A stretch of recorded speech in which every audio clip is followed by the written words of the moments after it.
Hi, Steve. Well, thank you for coming today. I just wanted to start by getting a sense of how I can be of help to you. Oh boy, I'm not quite sure how to put this into words.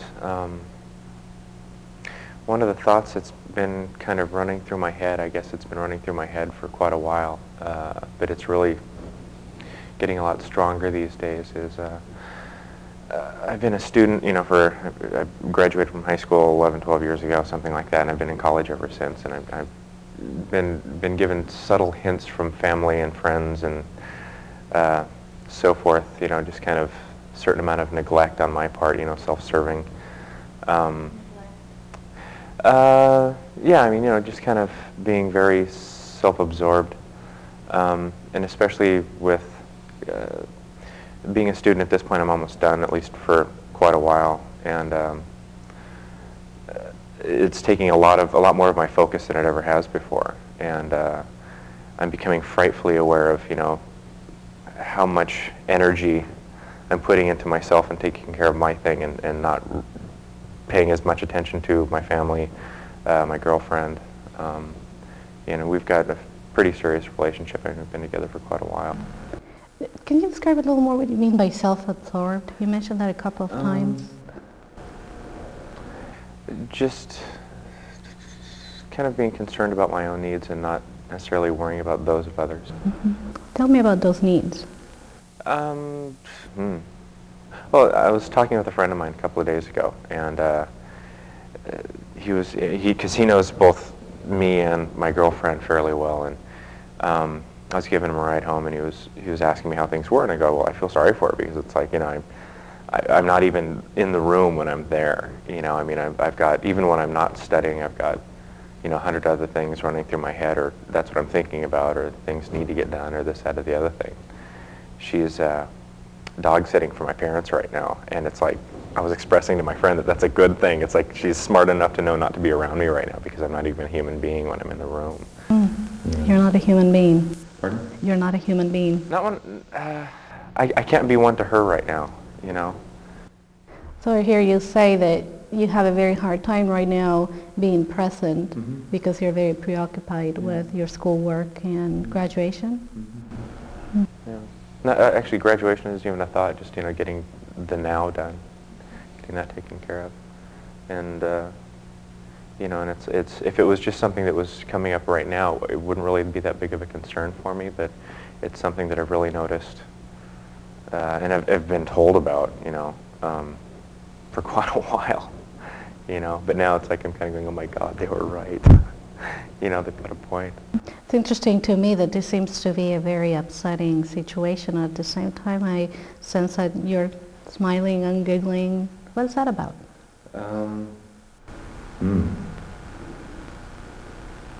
Well, it's almost like a double-edged guilt in a way. Because it's like on one hand I feel guilty because I'm not doing enough of the schoolwork that I feel I need to be getting done, and on the other hand I'm not taking care of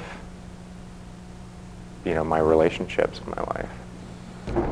So you can't get the job done and you feel guilty.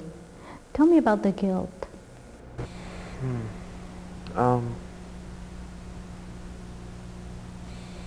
It's kind of different, I guess. On one hand I've got kind of an overprotective mother who's always saying, I want more attention, I want more, it's just kind of like her mothering is her thing, and I've always been somebody who wanted to be very independent, that's just kind of my nature, I guess. And, I guess I'm coming to the realization that I do rely on my parents a lot, and I do care, which is, it sounds kind of strange to say, but, and with kind of realizing that I do care, I guess I kind of realize how callous I've been, and it kind of makes me feel, I noticed that I asked you about the guilt, and I asked you to tell me about it, and then you start talking about the events. Can you just sit there for a minute and sort of focus on the feelings?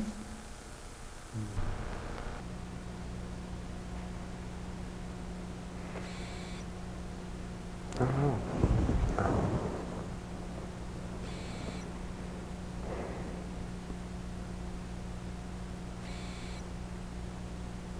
It's not an easy thing to do.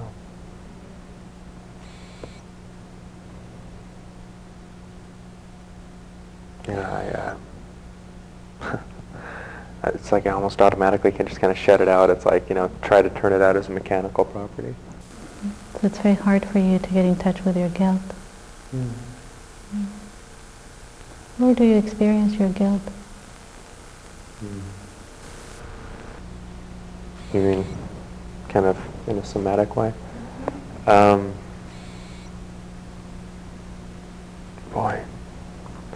It kind of depends on the situation. I mean, like if it's just kind of general, like right now I'm feeling it right here.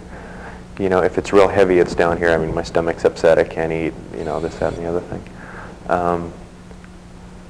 But right now it's just a real constriction of the chest. You know, I think it's a combination of the stress and guilt and so forth, and it all just kind of focuses right up here.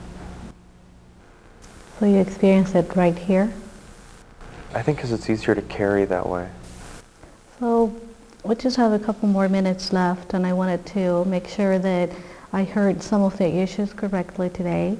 And it sounds like there's some questions about your relationships and the importance of your relationships with your girlfriend and with your parents. At the same time, that brings some feelings of guilt for not being able to pay the attention that you'd like to the people that you care the most. Does that sound like... Yeah, it sounds, yeah, pretty accurate. Yeah.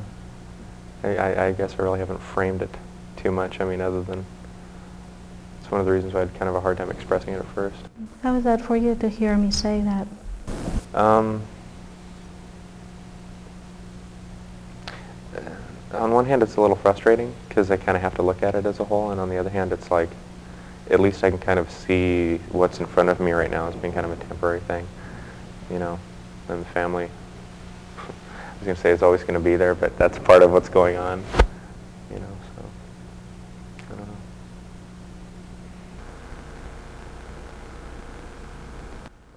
Sounds like this is a good place to stop.